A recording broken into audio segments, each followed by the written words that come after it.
tout le monde, bienvenue dans ce nouvel épisode de Blend. Je suis Camille, Communication Manager chez Studio Mati et aujourd'hui je host cet épisode avec Freya. Bonjour, je m'appelle Freya, je suis photographe et content creator chez Studio Mati. Et aujourd'hui nous avons le plaisir d'accueillir Emmanuelle, la créatrice de Lilou Bag. Je te laisse te présenter, merci d'avoir accepté l'invitation, bienvenue chez nous. Avec plaisir, merci de m'avoir invitée. Donc voilà, comme tu viens de le dire, je suis Emmanuelle, la créatrice de la marque Lilou. Mais en plus d'être la créatrice, voilà, c'est moi qui suis aux commandes, donc on peut dire l'entrepreneur derrière la marque. L'entrepreneuse, exactement. Oui, parce que c'est un sujet quand même important qu'on voulait évoquer aujourd'hui, entrepreneuse, femme. Est-ce que tu peux nous raconter un peu ton parcours, comment tu t'es lancée dans la création des sacs? Enfin voilà, raconte-moi tout, j'ai envie de tout savoir. Donc j'ai commencé en 2004, donc j'ai racheté une société qui était déjà existante, qui s'appelait, et qui s'appelle d'ailleurs toujours la Maison de Canter, parce que j'ai promis à Monsieur de Canter de toujours garder le nom. Donc c'était une société qui était spécialisée dans la parure. Donc quand on appelle parure, c'est vraiment les ceintures, les sacs, les chapeaux, des broches, des bijoux. Donc c'était vraiment tout ce qui était pour accompagner le vêtement, et donc on a repris cette petite structure qui était quand même une entreprise bruxelloise qui a commencé en 1937, donc il y avait vraiment tout un historique et un savoir-faire déjà existant, et le but au départ était vraiment de continuer cette activité-là. Il y avait déjà des sacs à l'époque, mais c'était une petite partie de la société globale. On travaillait pour d'autres designers à l'époque. On travaille toujours parfois pour d'autres designers, mais beaucoup moins souvent parce que voilà, Lilou est apparu un peu plus tard. Donc en reprenant la société, on comptait donc continuer toutes les différentes activités, et on a eu un petit peu de demande par rapport à des sacs. On était 2 à l'époque. On a continué et on a eu des demandes pour des sacs. On a commencé à créer des sacs. On en crée en toute petite quantité pour des magasins assez spécialisés ou des magasins design, des choses comme ça. Et en fait, on s'est vraiment pris au jeu. On a adoré ça. Il y avait un atelier de maroquinerie qui était déjà existant au sein de la société, ce qui nous a permis à toutes les deux d'apprendre à travailler le cuir. Parce qu'au début, c'était plus, il faut un petit coup de main parce qu'on est un peu en retard. Et puis, en fait, il y avait un réel plaisir à travailler à l'atelier. Voilà, j'aime travailler avec mes mains, j'aime la passion, le temps passé à créer quelque chose. Et donc, petit à petit, voilà, on a appris toutes les deux à faire ça. Et ça a pris de plus en plus d'ampleur au sein de la société. Et donc, on s'est dit, plutôt que de faire ça juste en one-shot pour l'une ou l'autre comme en structure, on va créer notre propre marque, et c'est comme ça que Lilou est née en 2005. Ok, donc en fait en un an ça a été quand même relativement vite. Je m'attendais à avoir un délai un peu plus long, mais en fait tout s'est enchaîné rapidement entre 2004 disons et 2005. Que la création de Lilou ne veut pas dire qu'on passe de rien du tout à vendre une collection. C'était tout petit au début, et donc voilà, on a eu 1 ou 2 clients, et puis on est parti par là. Donc j'ai envie de dire que la marque a été créée, c'est devenu vraiment une véritable collection et vente vraiment en l'espace de 2 ans, je dirais. Mais c'est plus le plaisir et avoir l'idée qu'on trouve sa voie d'une certaine manière. Parce qu'avant ça, j'ai l'impression que je ne savais pas exactement. Moi, mes parents, voilà, tous les deux universitaires, m'ont dit il faut absolument aller à l'université. Je ne sais pas, je ne sentais pas l'envie, en tout cas. Bon, qu'est-ce qu'on fait quand on ne sait pas exactement ce qu'on doit faire à l'université? On fait du droit. Donc, je me suis retrouvée dans des choses où je n'ai jamais eu un sentiment, je me dis, mais je suis à la place où je dois être. Et là, je l'ai trouvé dans cet espace, plutôt l'espace d'atelier que l'espace de gestion de la société. Après, l'un ne va pas sans l'autre. Non, c'est sûr que pour pouvoir gérer un bon indépendant, il faut avoir des notions un peu de... Tout à fait. Et là est venue justement mes études en droit, où à un moment ça me plaisait un petit peu moins. J'ai fait de la gestion d'entreprise sur le côté. Je suis partie 1 an à la Politecnico di Milano. J'ai appris l'italien, qui m'aide énormément parce que voilà, la plupart de mes fournisseurs sont en Italie. Donc il y a beaucoup de skills que j'ai appris un petit peu au long du chemin qui m'ont vraiment aidé quand je me suis retrouvée avec cette société, cette nouvelle marque. Oui, au final, être entrepreneur, c'est aussi avoir plein de casquettes différentes. Hein. C'est pas. C'est la définition même Je pense d'être pas. entrepreneur. Ça, et avoir une capacité de gestion généralisée, parce que voilà, on est vraiment obligé de savoir tout faire en tant que... Oui, c'est ça, tu dois vraiment... Et gérer des choses qui sont compliquées ou des problèmes ou des challenges. Tu n'as pas forcément l'habitude de gérer Exactement, dans la voilà, vie. c'est ça. Non, je peux relate. Un peu le cas actuellement, mais non, je comprends. Et donc, d'où est venue cette passion?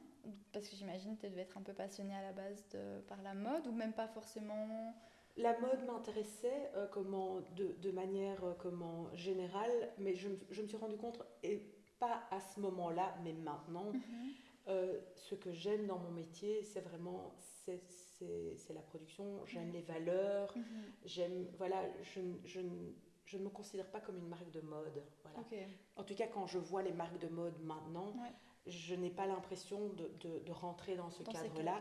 Mon but n'est pas de vous vendre quelque chose un maximum. C'est pas la fast fashion. Non, pas du tout. C'est pas la fast fashion. Mais bon, le problème, c'est que maintenant, des grandes marques aussi, ça ne devient pas de la fast fashion, mais allez, on le sait tous, la plupart des grandes marques maintenant appartiennent à deux entrepreneurs, deux gros groupes. Voilà, on change un peu les directeurs de créa et tout. Et je ne dis pas qu'il n'y a pas de création, qu'il n'y a pas on va dire de lumière qui sont mises sur la production et tout, mais c'est plus ça qui est important, c'est du marketing de masse.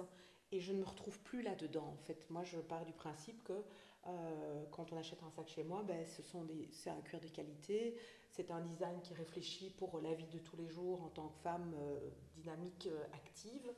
Et ça n'a pas grand-chose à avoir avec ce qu'on fait dans beaucoup d'autres marques. Et donc, je trouve que j'ai trouvé ça à l'atelier et trouvé ces valeurs. J'ai beaucoup de journalistes qui me disent « Ah oui, vous faites une mode sustainable, votre éco-responsabilité ». Ce sont tous des termes qui sont à la mode depuis quelques années. C'est compliqué aussi de se positionner par rapport à ça. Allez. Oui, tout à fait. Je suis absolument d'accord. Dans ton processus, puisque c'est fabriqué en Belgique. Oui. À la rue des Baillis à Bruxelles. Donc, je veux dire, on pourrait mettre le mot sustainable puisque c'est fait main, etc. Mais d'un autre côté, il y a tellement de connotations qui sont ajoutées à ce mot dû aux tendances actuelles que je pense pour une marque, ça va être compliqué de se caler. Porter le mot peut-être sustainable. Ça ne veut plus rien dire. Voilà. En fait, le mot sustainability pour moi a été vidé de tout son sens parce que tout le monde est sustainable. Voilà, et moi, en tout cas, le sustainable chez Lilou, c'est fabriqué à Bruxelles, c'est fabriqué en petite quantité, donc je n'ai pas un stock.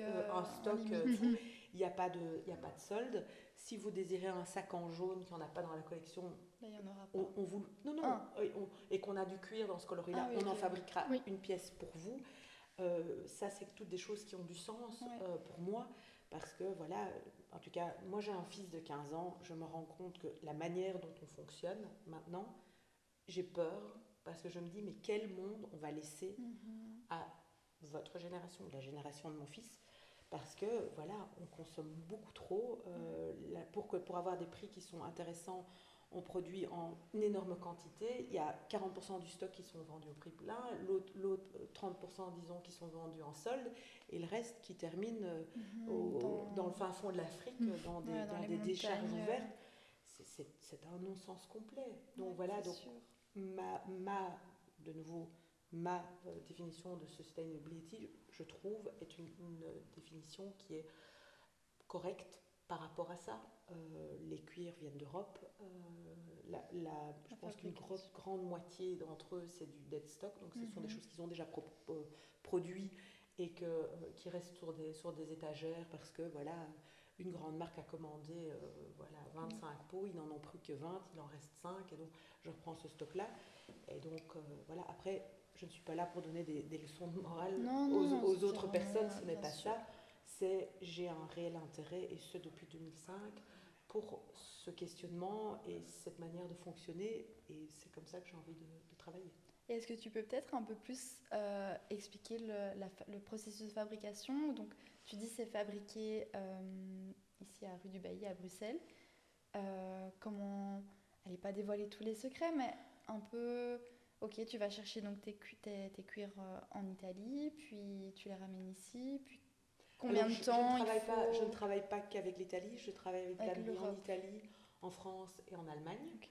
Donc ça, c'est les 3 pays avec lesquels je travaille. Pour la plupart, ce sont des gens avec lesquels j'ai des relations depuis très très longtemps. Ce sont des gens qui font attention à comment leurs cuirs sont tannés. Donc je vais chercher ces cuirs-là. On a l'atelier qui est donc rue du Bailly, mais donc tout est coupé sur place, tout est monté sur place et tout est piqué sur place. La totalité est faite à la rue du Bailly à Bruxelles. Okay. Ce qui ne nous permet pas d'avoir une super grande production. Voilà, ce n'est pas le but. Donc les sacs, on fabrique, j'ai envie de dire, 2 collections par an. On fait des nouveaux modèles au fur et à mesure, mais comme je l'ai dit, je ne me retrouve pas dans un système de mode, en ce sens que... Il faut toujours proposer quelque chose de nouveau. Oui, c'est ça.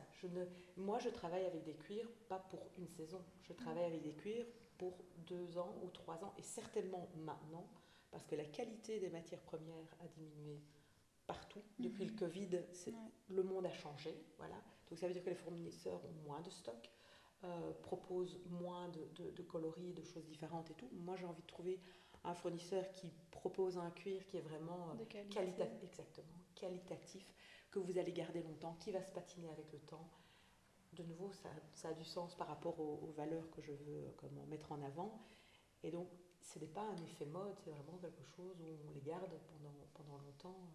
Et comment tu fais alors pour être tout le temps inspiré, pour pouvoir proposer quand même, je dirais des nouvelles choses, mais pas dans le sens vraiment un nouveau produit, mais même pour toi, de pouvoir tout le temps avoir quelque chose, même si c'est un petit détail, un petit truc nouveau, comment tu te fais pour être tout le temps inspiré et proposer Alors, je trouve que l'inspiration, pour certaines... Donc, par exemple, je suis en couple avec un créatif qui travaille dans la pub. Il est art director. Et donc, pour lui, la création se fait dans la douleur. Donc, il est devant son bureau, où il n'y a rien autour, et il réfléchit. Et moi, je trouve que c'est pas du tout ça. Moi, je trouve que c'est vraiment beaucoup d'inspiration. Donc, ça veut dire qu'on voyage, on flâne, on passe du temps. Il y a des choses qui rentrent en tête. Toutes les choses qui vous rentrent en tête ne sont pas automatiquement remises dans les collections, mais elles vous font faire un pas en avant vers quelque chose auquel vous n'aviez pas pensé. Et c'est comme ça que la création se fait. Après, moi, je crée beaucoup de grands sacs parce que j'ai la moitié de ma maison dans mon sac. C'est très difficile pour moi de vivre avec des petits sacs. Alors après, vous allez me dire toutes les deux, mais vous êtes venus avec un tout petit sac, ce qui est vrai. Mais en fait, ce petit sac vit dans un beaucoup plus grand sac, normalement. Parce que j'ai parfois mal à l'épaule, donc je prends ce grand sac tous les jours avec mon ordinateur, tout ce dont j'ai besoin. Et quand j'ai un rendez-vous, je prends le petit sac avec juste les besoins pour le rendez-vous, et puis je le remets dans mon grand sac quand j'ai... donc voilà, donc il y a entre les deux, quel est un besoin personnel et ce que vous vivez tous les jours, ce dont vous avez envie. Je vais aussi à des foires en Italie. On a un petit peu les idées au niveau des couleurs. Et le Bordeaux, pour le moment, il y en a partout. Moi, je vends depuis le mois de mars, qui est l'été, où normalement on vend des couleurs, je ne vends quasiment que du Bordeaux. Quoi. Donc voilà, donc il y a ça qui vient se mettre en plus dans le process. En fait. Ok. Et tu trouves que Bruxelles est un environnement challenge pour ce business? Bruxelles est vraiment un bouillon de culture, que ce soit les institutions européennes. Et comme je disais avec vous un petit peu plus tôt, moi j'adore la Belgique, j'adore qu'on a 2 langues différentes, 2 cultures différentes. J'aime le va-et-vient qu'on peut avoir entre ces différentes communautés. Il faut savoir que moi, par exemple, je suis allée à l'internat quand j'avais 10 ans en Angleterre, donc j'ai appris l'anglais. Je suis restée là pendant 7 ans, donc j'ai eu toute cette culture anglaise que je trouve qui est incroyable. J'aime beaucoup les Anglais, par exemple, parce qu'ils aiment tout ce qui est différent. Ils veulent absolument être différents des autres. Et ça, je trouve que c'est vraiment chouette d'apprendre aux jeunes, certainement, d'être différents.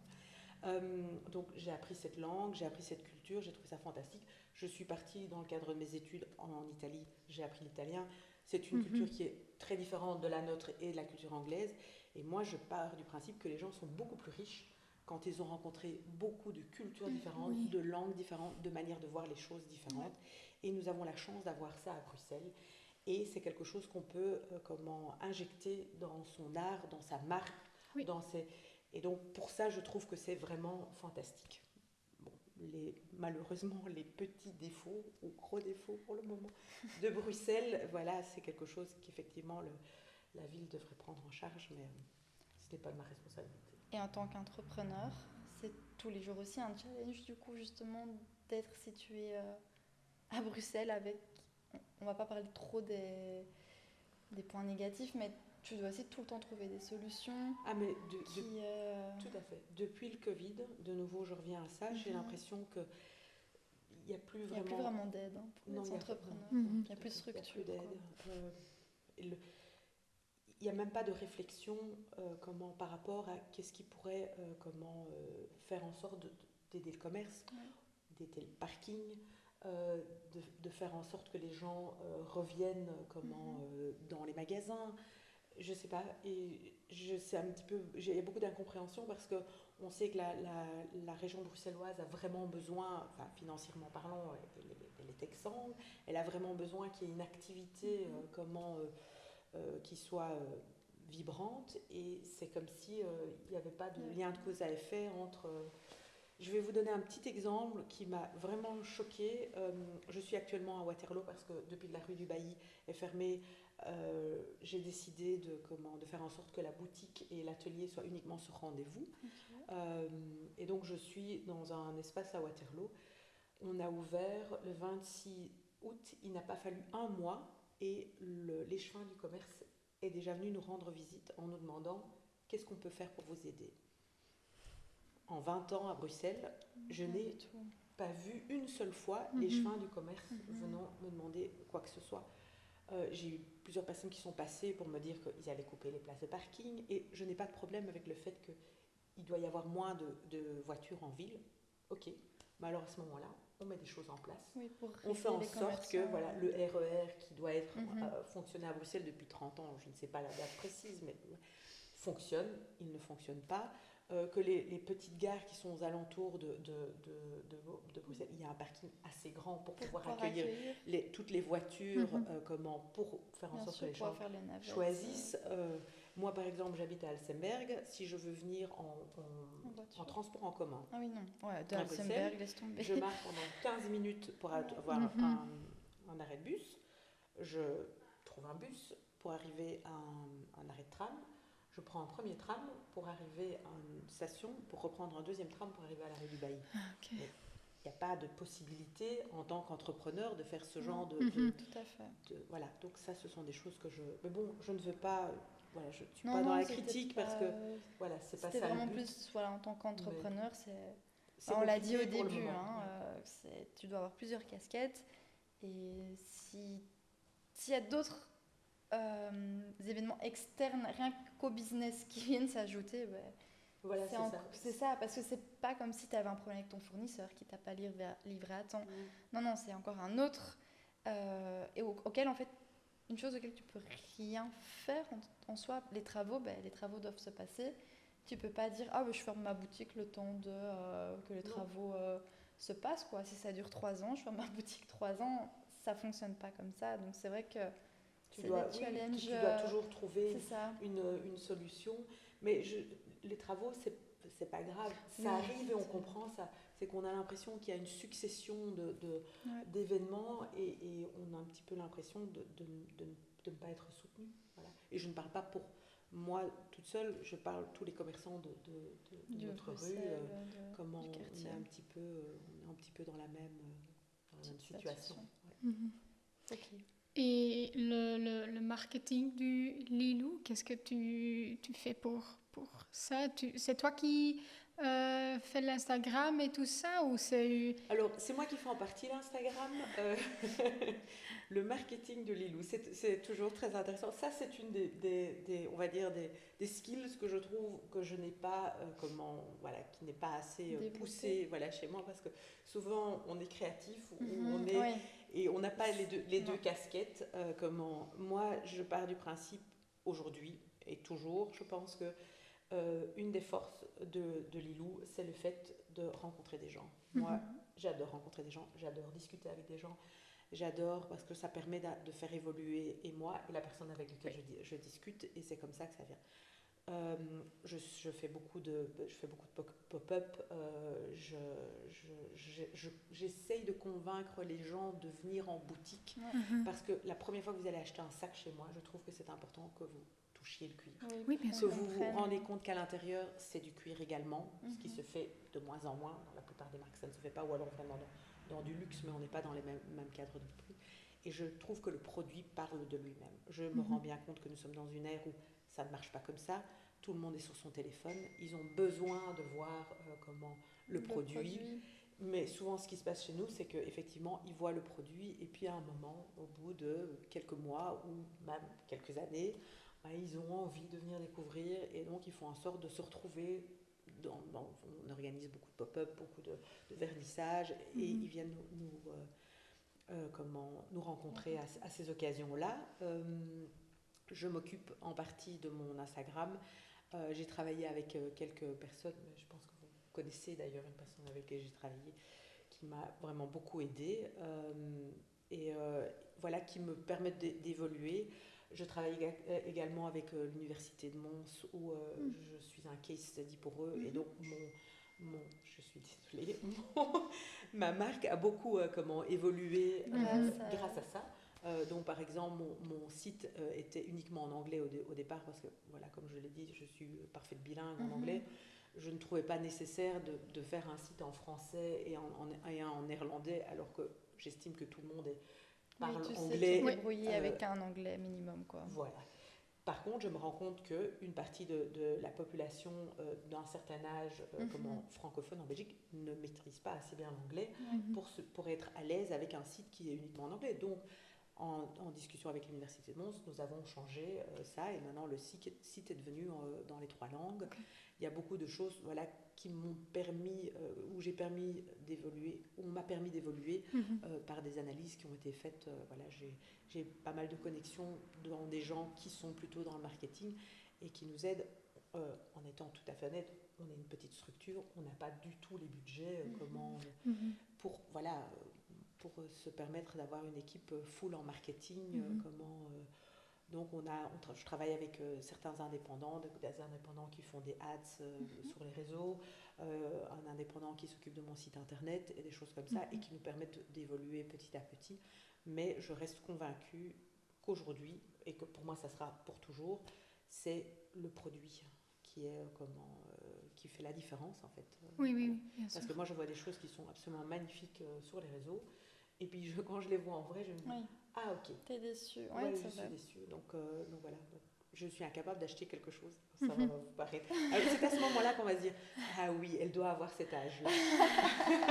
Je ne vais pas dire quel âge, mais je n'achète rien sur Internet. Non, je comprends. Voilà, je vais toujours, parce que je consomme, donc mes valeurs qui se retrouvent dans Lilou sont des valeurs qui sont pour moi aussi. Donc je n'achète que des marques belges, enfin des gens que je connais. Voilà, ça c'est Pianory, c'est une marque belge. Le manteau avec lequel je viens de venir, c'est CM, c'est Charlotte. Ce sont des gens que je connais, mais je connais la qualité de leurs produits, comment ils travaillent, et c'est vraiment très important pour moi.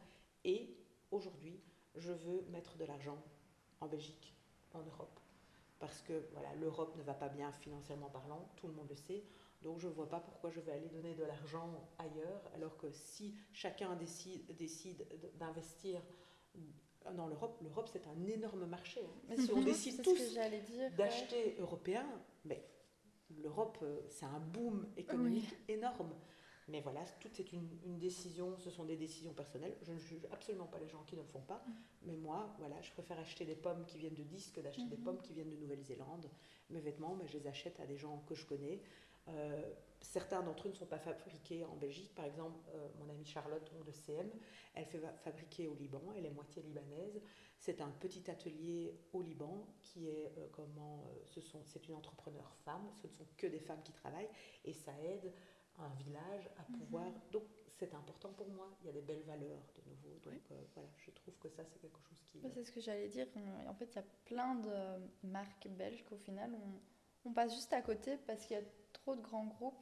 Mais Bruxelles est très riche à tout niveau, hein, que ce soit musical, je trouve qu'il y a mode, culture, comme tu as dit, c'est un bouillon. Tout à fait. Mais on ne les connaît pas, toutes ces marques-là. Voilà. Parce qu'elles ne sont pas assez mises... Elles ne sont pas assez mises en avant. Et en fait, il faut chercher. Les gens doivent chercher pour pouvoir les trouver. Oui. Donc j'ai beaucoup de personnes qui me disent « je suis très contente d'avoir trouvé ». Mais on sent vraiment que ce sont des gens qui ont envie de consommer comme ça, qui sont heureux de consommer comme ça, mais ce n'est pas à portée de main. Non. Ce sont vraiment des choses qu'ils doivent chercher. J'ai une dame, je pense qu'elle est anglaise, elle travaille entre Bruxelles, Londres et Rome. Okay. Et en fait, elle m'a dit donc elle est dingue de sac à main et elle est arrivée chez moi, mais vraiment, j'adore ce que vous faites, vous avez encore votre atelier. Mais donc elle m'a dit, écoutez, quand je voyage, en fait, je prends toujours un peu de temps pour parce que elle consomme exactement comme moi, que européen, c'est vraiment important pour elle. Mais elle dit, ça n'a pas été facile de vous trouver. Et donc, je trouve qu'il y a des choses, par exemple, on parlait de comment est-ce qu'on peut aider les entrepreneurs ou la mode, mais ça vaut aussi pour la musique. Hein. Oui, c'est pas juste, il y a tellement d'autres choses pour les artistes. Il y a vraiment un travail qui doit être fait parce qu'il y a vraiment un marché. Mais, voilà. Et ce n'est pas en tant qu'entrepreneur. Voilà, moi, je gère un atelier. Vous imaginez que ça prend énormément de temps. Comment une marque, des ventes, des réseaux sociaux, un site internet, voilà. En plus, c'est pas toujours évident en fait. Donc, Et tu es tous les jours en boutique ? Est-ce que... Alors, j'étais tous les jours en boutique avant le 1er août quand la rue du Bailly a été fermée. Donc, comme mon mode de fonctionnement avant, c'était mercredi, jeudi, vendredi, samedi de 11h à 18h30 à la boutique. Mais boutique est atelier. Oui, c'est ça. Donc c'est en création. Voilà. C'est la même place. Donc, vous avez la boutique devant et à l'arrière, vous avez l'atelier. Okay. Et donc, voilà, donc, ce qui me permettait, quand il n'y avait pas des gens en boutique, de travailler oui, c'est ça. Donc, pour moi, c'était parfait. Bon, pour le moment, j'ai été obligée de changer de structure vu que à Bruxelles, il y a d'énormes travaux à la rue du Bailly. Donc maintenant, je me retrouve à Waterloo 1 à 2 jours semaine et puis le reste du temps à l'atelier. Okay. Et à Waterloo, c'est un magasin que Lilou aussi ou tu es dans... Pas du tout. À Waterloo, en fait, donc l'année passée, j'avais ouvert un pop-up à Waterloo. Enfin, quand je dis j'avais ouvert un pop-up à Waterloo, ce n'est pas du tout vrai. 3 marques que je connaisse très bien, de nouveau. Des marques belges avaient ouvert un pop-up à Waterloo pendant 2 mois, au mois de novembre et décembre de l'année passée, auquel j'avais participé. On se retrouvait, je pense que c'était 15 marques belges ensemble. Et donc, ça s'est très bien passé. Moi, j'ai retrouvé beaucoup de clientes qui ne montent plus à Bruxelles, parce qu'on n'en parle pas assez, mais Bruxelles perd des clients parce qu'en fait, les gens ne veulent plus venir à Bruxelles parce qu'ils payent 8 € de leur parking, parce qu'ils mettent 25 minutes pour trouver une place de parking, parce que le shopping ne devient plus une expérience plaisir, mais ça devient vite, parce que voilà, du stress, parce que je vais attraper une amende, ceci, parce que les rues sont à 30 km/h, vous avez le malheur de rouler à 33 km/h, vous prenez une amende. Il y a tellement de contraintes. Donc j'ai retrouvé beaucoup de clientes à Waterloo, ça s'est vraiment très bien passé.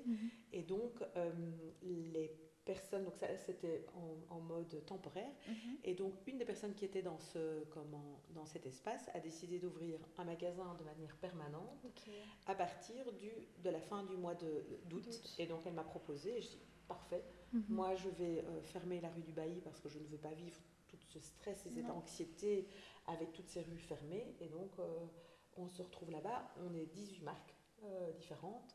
Il y a 2 marques de bijoux, vraiment des chouettes marques, une marque de bougies, elle a son atelier à Uccle, elle les fabrique elle-même, plusieurs marques de vêtements, Ok. euh, du food aussi, de Donc, l'art de la table. L'art de la table, ce n'est pas une marque belge, c'est une personne qui fait des ensembles en fait, de différentes, Ah mais oui. que des marques européennes. Ok. Donc, on va dire de nouveau des bonnes valeurs, mais je pense que vous avez compris mieux J'allais que les dire, en valeurs. fait, ça Mhm. regroupe ce que tu disais au début de rencontre, parce que du coup, je vais dans le magasin, mais je vais peut-être pas pour Lilou à la base, je vais pour telle marque. Et en faisant mon tour, je finis par rencontrer Découvrir, Lilou. voilà, tout à fait. Et donc, Et ça revient sur ce que tu... Moi, je trouve ça génial, hein. C'est ce que moi, j'aime bien aussi, je vais vous donner l'adresse. avec Rue plaisir. François Libert à Waterloo, numéro 23. Et le Voilà. magasin s'appelle Zita B. Mais non, et donc, ce qui est assez chouette, c'est que les gens qui achètent chez moi sont intéressés par toutes les autres marques qui sont là-bas. Parce que les gens qui achètent chez moi, ce sont des gens qui aiment la mode, oui, qui aiment. Voilà, les gens ne vont pas acheter un sac chez moi s'ils ne le trouvent pas beau. Non. Mais par contre, il y a aussi les valeurs. Ils n'achètent pas juste pour la beauté du sac, ils achètent aussi pour tout ce qu'il y a derrière, pour l'histoire, pour la fabrication, pour la sustainability, qui je sais bien, est un mot grossier maintenant, Oui. mais ça Mais fait on partie comprend. voilà, de notre ADN. Et donc, ils s'y retrouvent quand ils voient une autre marque donc il y a vraiment, on va dire, une énergie et Ouais, c'est ça, un processus qui est assez d'échange, et de chouette. rencontre. Et par exemple, pour Noël, c'est super parce que vous arrivez là-bas, vous avez des plus petits prix. Moi, je ne me retrouve pas dans les plus petits prix avec ma fabrication ici. Je suis quand même à un prix de 500, 600, 700 euros par sac. Mais ils se retrouvent avec des bijoux un petit peu moins chers, des bougies, d'autres choses qu'ils peuvent acheter à Noël avec des valeurs. Et donc voilà, c'est quelque chose qui est assez chouette. Et vous rentrez dans un endroit, c'est un vrai concept store en fait. Vous avez vraiment pas mal de marques différentes qui se retrouvent au même endroit. Et tu parlais des pop-up. Est-ce que c'est toi qui vas à la rencontre des marques pour proposer ou c'est plus souvent les marques qui viennent vers toi? Comment ça fonctionne un peu tout ce, j'ai envie de dire, partenariat? Est-ce que justement tu travailles avec des influenceurs, des créateurs de contenu pour permettre aussi de découvrir Lilou d'une autre manière à travers les réseaux sociaux et pas juste en mettant une Alors, ads ou... il y a deux questions Oui. dans cette question. La première, je n'ai pas le temps avec Lilou, l'atelier ceci, d'essayer de trouver et de confédérer différentes marques pour ouvrir un magasin. Donc, je connais beaucoup de gens qui ont des marques. Je consomme dans ces marques. Donc voilà, je rencontre de plus en plus de gens en faisant des pop-up et tout. Donc souvent, on me propose. Donc ce qui est assez chouette. Je travaille avec des influenceuses à certains moments pour effectivement booster un peu plus. Booster un petit peu. Après, je trouve que ce n'est pas toujours évident parce que voilà, le travail d'un influenceur, c'est mettre en avant beaucoup de marques différentes et donner envie. Et donc, je me retrouve parfois pas vraiment en accord parce que je me dis, mais c'est mettre en avant le fait qu'il faut acheter beaucoup et consommer beaucoup et je ne suis pas dans cette... donc c'est assez bizarre parce que c'est très contradictoire. Donc j'ai des moments où je me dis, bah, je le fais, donc c'est souvent de nouveau des influenceurs que j'admire, que je trouve qui ont vraiment... une valeur. Une valeur, exactement. J'ai déjà travaillé avec une influenceuse et je pense que 3 semaines plus tard, elle était à l'ouverture de Primark et je suis devenue mais absolument dingue parce que je me dis, mais voilà, alors que quand elle était avec moi, exactement, elle parlait de travailler avec des marques qui ont du sens et là c'était... Donc c'est un petit peu compliqué, mais il y a beaucoup de contradictions un petit peu partout dans le monde. Je suis sur les réseaux sociaux, alors que voilà, quand je regarde qui est à la tête voilà, de Facebook ou d'Instagram, je me dis, mais je suis en train de donner de l'argent à quelqu'un qui est anti-démocratie. Ça me rend dingue. C'est un sujet aussi ici, allez, chez Studiomatic. Donc moi, je suis communication manager, donc tout ce que tu me dis, je comprends. Et c'est... Parfois, on se dit, mais est-ce que ça vaut la peine de continuer? Puis on voit quand même le retour sur investissement que tu peux avoir en mettant des ads. Ou c'est devenu tellement une vitrine digitale, Instagram, que je ne me verrais pas ne pas conseiller à une marque qui se lance de ne pas ouvrir un compte Instagram ou même à un artiste parce que c'est devenu le place to be, vraiment. Si tu veux avoir un minimum de visibilité, je pense que... Je suis tout à fait contre, enfin pour les valeurs, mais je pense que sans ça, ce n'est plus possible Parce que même les sites, etc., ton site a beau être le plus beau, il faut y aller avant d'aller sur Google, chercher le nom, alors que les publicités, elles passent... maintenant, tu n'as même plus le choix de dire oui ou non, je veux des publicités, tu les as. Tu les as. Et donc... Mais du coup, c'est pas si mal pour les marques, parce que même sans... Allez, je veux dire, Lilou va mettre une ad, je suis pas Lilou, ben je vais potentiellement avoir la publicité, donc je vais découvrir la marque, et tu n'as mis que de l'argent sur une ad, tandis que si c'était sur Google, je dois aller sur Internet, je dois commencer à chercher sac, fashion, etc. Le processus est déjà un peu plus Tout à fait. long et ennuyant pour l'utilisateur, alors que sur Instagram, j'ai rien demandé et je reçois. Mais c'est générationnel. Je pense Aussi, que, oui. de nouveau, Bien sûr. ma génération va rechercher, Oui, va aller plus bien de sûr. l'avant, va... Oui, tout à fait. Allez, moi, je vais visiter une ville, je vais commencer à regarder marque... Je n'ai pas... Parce que on va à Londres, on va à Paris, à Madrid, c'est les mêmes magasins. Hein. Et donc, moi, je me dis, moi qui étais biberonnée au Soyez différents pendant 7 ans en Angleterre, je me dis, mais comment est-ce que vous voulez différent ici ? Donc voilà, donc je fais une recherche en me disant, parce que je n'ai pas envie de me retrouver avec... Donc, j'achète des guides de voyage, des ceci, mais tu as tout à fait raison. La plupart des gens, tout se fait via Internet, parce qu'il n'y a plus l'habitude. Et c'est quelque chose avec lequel je vis mal, parce que je me dis, bah oui, je suis en train de faire de la publicité sur les réseaux. Je ne suis pas d'accord du tout du système qui est derrière, parce que je pense que ce système est vraiment néfaste pour l'humanité de manière générale, parce que leurs intentions ne sont clairement pas démocratiques. Oui. Voilà. Et bon, ils amassent une quantité d'argent qui parfois est plus grosse que certains PIB de certains pays. Et donc je trouve que mais sans ça, je pense que c'est vraiment un suicide commercial. C'est sûr. Oui. C'est vraiment très compliqué Puis même quand on voit TikTok, etc., des personnes qui, en postant une vidéo par jour, arrivent à avoir un vrai métier, parce que maintenant c'est un métier. Et puis on a des entrepreneurs qui se donnent à fond et qui ont des valeurs, etc., et qui ont du mal à démarrer. C'est compliqué de se positionner par rapport à tout ça. Je suis aussi... moi, je connais c'est la fille c'est pas la fille. C'est la meilleure amie de ma belle-fille. Elle a eu une vidéo sur TikTok qui a eu dans genre 1 200 000 vues. Ça n'a... Et je regarde la vidéo, elle est chouette. Et je me dis, mais comment est-ce qu'on en arrive à ça ? Et voilà. Mais je suis tout à fait je ne comprends rien. Je vais être honnête, moi je ne comprends rien. Je ne suis pas sur TikTok. J'ai d'ailleurs interdit TikTok à mon fils parce qu'à un moment, quand j'ai vu ce qu'il regardait sur TikTok, parce que en fait je ne regardais pas, mais j'entendais, et je me dis, mais qu'est-ce que tu regardes ? Et je lui ai dit, bon, maintenant c'est plus possible, on va arrêter ça. Voilà, maintenant il est sur Instagram. Je pense que c'est... Oui, l'entre-deux. Oui, l'entre-deux, et c'est moins néfaste, mais je ne comprends pas. Voilà, mais la nouvelle génération a vraiment besoin de ça. Et oui, c'est ça. Mais ça est devenu vraiment une stratégie digitale. Allez, la stratégie digitale évolue avec ces plateformes-là aussi, hein, parce que quand tu vois, il y a maintenant tellement de possibilités. Le UGC, donc le User Generated Content. Voilà, merci.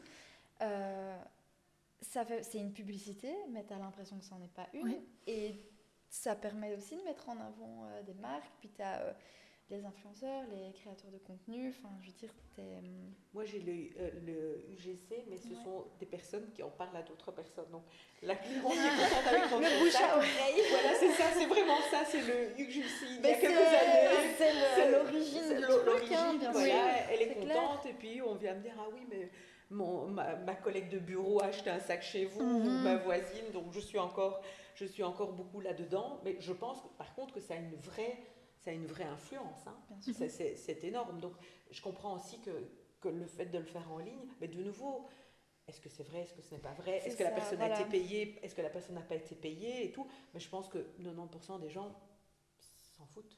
Donc voilà, ce n'est pas... peu importe, et c'est le système qui fonctionne comme ça. Parce qu'au final, ok, peut-être la personne a été payée, mais au final, l'utilisateur va voir ta marque et puis elle va se renseigner et si elle adhère aux valeurs, Elle arrive à la oui, marque. tout à fait. Donc, C'est intéressant comment. Et c'est vrai que quand on a une cliente, mais dans notre cas, on ne paye jamais. Donc quand on a une cliente qui est contente et qu'elle nous fait un petit une review, un petit oui, un petit review ou même qu'elle poste une photo en nous taguant dessus, ben on reposte la photo. Oui, ça fait déjà beaucoup. Hein. Voilà, simplement, donc ils voient que ce sont j'ai envie de dire des vrais gens. Oui. Voilà. Oui, ce ne Non, sont pas des grandes blondes d'1,85 m avec les dents blanches parfaitement alignées. Non, mais c'est vrai, ce sont des gens et ils voient que eux vivent avec le sac, sont contents avec le sac dans un cadre qui est un cadre plus réel que ce qu'on a. Ça aussi, c'est quelque chose qui me sidère, ces filles, ces vies d'influence absolument parfaites. Il n'y a jamais rien de... Et je me dis, mais qui est intéressé par ça? Parce que c'est tellement... voilà, mais de nouveau, à mon avis, c'est une question d'âge. Ouais, une question d'âge et de tendance, je dirais. Okay. Parce que là, moi, mon TikTok en ce moment, c'est vraiment que ça, un peu je romantise ma vie. Mais alors, on en voit une, et puis il y a plein de vidéos du même style qui arrivent. Donc, je pense que c'est ça aussi, le fait que... Allez, on voit que ça marche. Chez elle, ça a marché. Ben, je vais faire pareil, parce que j'aspire... C'est fort ce que je dis, mais c'est ça. J'aspire à être comme elle. Et je ne sais pas vous, mais au niveau de l'algorithme, donc quand Instagram a commencé, j'ai trouvé que c'était chouette. Parce que mes amis postaient des choses, c'était sympa. J'avais du content qui était intéressant. C'était pas toujours le même content. Ça changeait, on découvrait des nouvelles choses et j'ai trouvé ça super. Moi, je vais sur Instagram maintenant, mais en fait, je vois tout le temps la même chose. On a le malheur de cliquer sur quelque chose, voilà, vous cliquez sur une paire de chaussettes, je prends un exemple, vous voyez 15 marques de chaussettes, et donc je ne sais plus qui se retrouve là-dedans, parce qu'en fait, ce n'est pas... Avant, c'était vraiment chronologique, donc les sujets changeaient complètement. Je trouve que c'était intéressant, et maintenant, je trouve que, voilà, bon, mis à part le fait d'essayer de vous vendre quelque chose non-stop, donc le temps que j'y passe, c'est de moins en moins. Enfin, c'est quasiment rien, en fait. Je passe du temps par rapport à Lilou. Voilà, le reste, ça ne m'intéresse plus parce que ce n'est pas intéressant, parce que c'est toujours la même chose. Ouais, c'est donc, très controversé. Hein. Et je suis communication manager, donc je sais que techniquement, je devrais mettre en avant tout ça, mais même, oui, je comprends... je suis aussi controversée par rapport à ça. C'est compliqué de se positionner. Hein. Oui, tout à fait. Mais de nouveau, je pense que moi, il n'y avait pas quand j'ai commencé. Moi, j'ai eu mon premier GSM. Je devais avoir 18 ans. C'était vraiment, mais c'était une brique. Hein, donc voilà, c'était pas du tout. Mais il n'y avait pas de réseaux sociaux. Donc je n'ai pas ressenti ce besoin de réseaux sociaux. Moi, j'ai un fils, il a 15 ans. Il vit avec les réseaux sociaux, ça fait partie de sa vie. Donc, je pense que pour votre génération, enfin je ne sais pas exactement l'âge que vous avez, mais je suppose que vous aviez déjà les réseaux sociaux quand vous étiez ado. Donc ça fait partie de votre vie. Donc dire non ou le mettre de côté, c'est beaucoup plus difficile pour vous que pour moi. Moi, je pars en vacances. Si je pars en vacances 2 semaines, je n'ouvre pas et Lilou est terminé pendant 2 semaines. Ah oui, tout à fait. Oui, tout à fait. Parce que ce sont les vacances. Je ne dis pas que je ne vais pas vite voir s'il n'y a pas. Donc tu postes, il n'y a rien qui est posté. Non, il n'y a rien qui est posté. Donc, même si la boutique reste ouverte. La boutique est fermée. Donc du 21 juillet au 15 août, la boutique. Après, j'ai un site. Mais soyons clairs, les vacances d'été ne sont pas le moment où les gens ont envie d'acheter le sac parce que tout le monde fait la même chose que moi. Rien. Il y a aussi des soldes et tout ça. Oui. Donc voilà, donc ce n'est pas parce que ça n'a pas fait partie de ma vie. Je pense que vous, ça fait partie de votre vie de manière générale, et donc c'est normal d'aller vérifier ces réseaux sociaux, de regarder ce qui se passe, et voilà, moi je suis assez contente de ça, un moment de se vider la tête. Mais ça, je comprends, quand le magasin, etc. est fermé, qu'il n'y ait pas de contenu qui soit posté. De toute façon, même si un truc est posté, ils ne pourront pas venir. Donc ça, je comprends. Voilà. Mais si la boutique si la boutique restait ouverte, là, je me serais dit, oula, c'est pas bon stratégiquement. Mais la boutique est restée ouverte je me souviens, parce que quand j'ai commencé à la rue du Bailly, le pharmacien juste en face m'a dit, tu ne dois pas ouvrir du 21 juillet au 15 août. Je dis, non, ça ne va pas. j'avais fait en sorte que quelqu'un de l'atelier reste pour ceci et tout. Et il y a eu 10 personnes qui sont pas. J'ai vite compris et je me suis dit. Sûr. Et ça me permet aussi. Je peux, avec la marque que j'ai et le fait que je suis entrepreneur et tout, je peux me permettre de dire aux gens, c'est fermé de telle date à telle date et tout. Zadig et Voltaire ne peut pas se permettre de fermer du 21 juillet au 15 août. C'est pas possible. Donc on est dans deux univers tout à fait différents. Mais pour moi, c'est vraiment une nécessité parce que les entrepreneurs ne font pas un 9 to 5, 5 jours semaine. Et c'est bien un moment de... Ouais, j'allais justement un peu partir sur ce côté-là. Comment tu as fait pour gérer un équilibre ou pas entre ta vie d'entrepreneur et pas forcément ta vie de famille à ce point-là, mais ta vie personnelle, parce que tu restes une femme et tu as aussi tu dois vivre en tant que femme. Donc, comment tu as réussi à jongler les deux? Alors, comment... Ou pas, parce que peut-être que... Pas, mais non. Il y a, je pense, 1 à 2 fois par an des moments où je dis j'arrête tout, c'est fini le sac, maintenant je fais de la poterie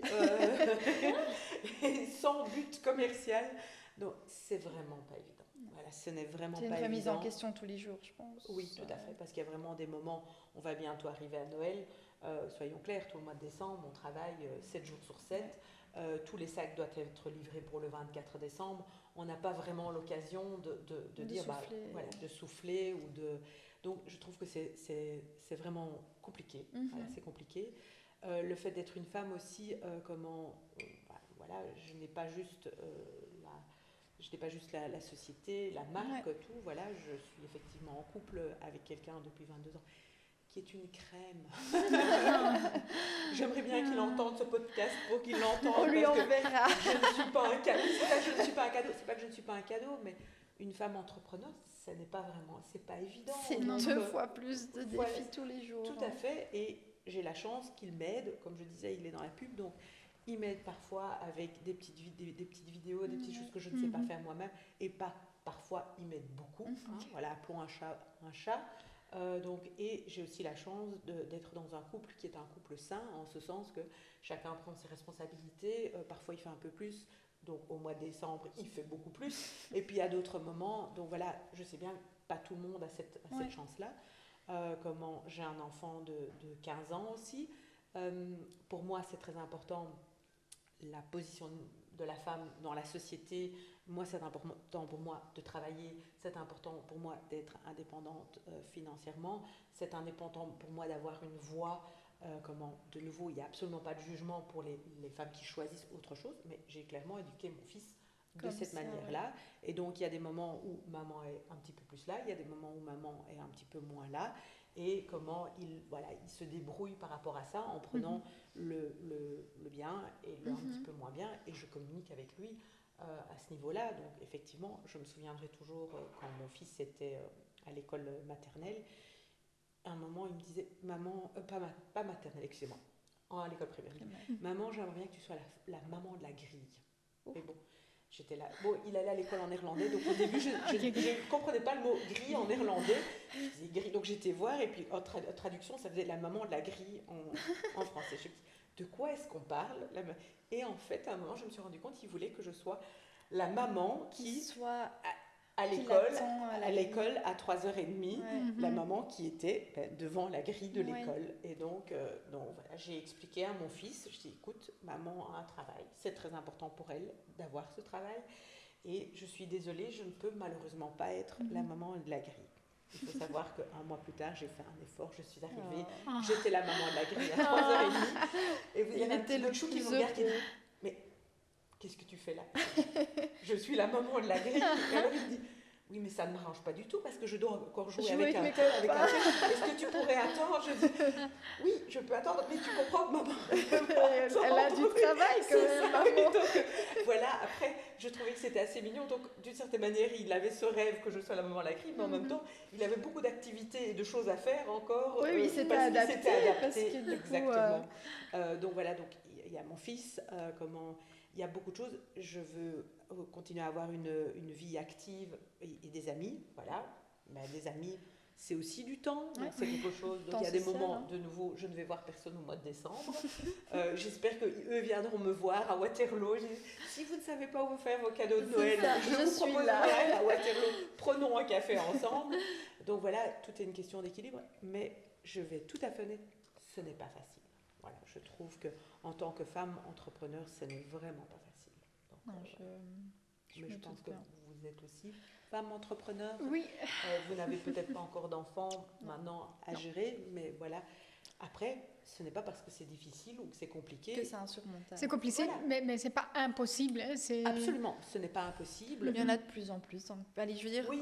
elles sont de plus en plus mises en lumière aussi, donc ça permet à des jeunes femmes qui se lancent dans l'entrepreneuriat de se dire je peux le faire. Et c'est d'une importance capitale qu'on en parle. Voilà, dans le cadre de ce podcast, on va pouvoir le faire et de se dire c'est possible. Ce n'est pas facile tous les jours, mais c'est possible. Parce que, et j'ai lu beaucoup de témoignages, parce que je ne suis pas sur les réseaux sociaux, mais je lis beaucoup dans les journaux et des choses comme ça, de femmes qui ont expliqué qu'elles ont vu quand elles avaient 10 ans, 12 ans, 15 ans, ça dépend de l'une à l'autre, qu'il y avait des femmes qui réussissaient leur vie, qui pouvaient être pilotes de chasse, qui pouvaient être ceci, et ça les a inspirées, elles, pour pouvoir donc, plus on va voir des femmes qui ont ces rôles-là et qui arrivent à le faire fonctionner, ben, plus ça va faire en sorte que les femmes vont le faire. C'est sûr. C'est extrêmement important pour moi. Oui. Que les femmes aient le choix. Voilà, Ouais. parce que je ne dis pas qu'il faut faire ça, je dis chacun choisit, moi je rêve de faire ceci et le fait comme Voilà. il en a envie. Ok. Je pense que c'est parfait pour Oui. clôturer. Je ne trouverai pas meilleure question pour relancer le débat. Merci beaucoup Emmanuel d'avoir Oui, accepté merci. Avec cette plaisir. invitation. C'était vraiment super intéressant. J'ai adoré. J'ai passé un super moment. J'espère que toi aussi. Moi de même, tout à fait. Et voilà, je te remercie encore. Merci Freya et à bientôt. Au revoir. À une prochaine fois. Au revoir.